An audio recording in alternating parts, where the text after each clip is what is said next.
संध्या मु स्वागत करछि बीएम क्रिएशन चैनल को। तो आज हूँ 18 डिसेम्बर 2024 बुधवार। एबे किछि गुरुत्वपूर्ण खबर सामना आछि, चलंतु से खबर ऊपर नजर पकाइबा।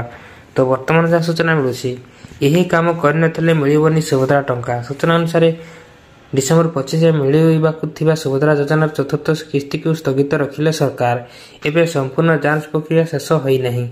जांच प्रक्रिया शेष करी नथिबा हिताधिकारी सरकार शेष सुजोग ई-केवाईसी एवं बायोमेट्रिक जरिया तुरंत सुभद्रा जांच प्रक्रिया शेष करंतु।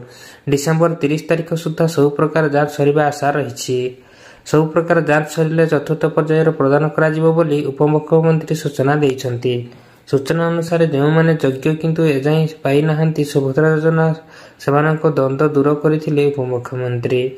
आवेदनर त्रुटि थिले जीव फोन कॉल। जो मानकर किछि कमी रही फोन जीव। ब्लॉक स्तर में जांच हेब सुभद्रा फॉर्म। अंगनवाड़ी कर्मी माने पुणी घर को घर जीवे। समस्त को सुभद्रा टंका दिया। सुभद्रा शेष हिताधिकारी न पाइबा जाए दिया टंका। अधिक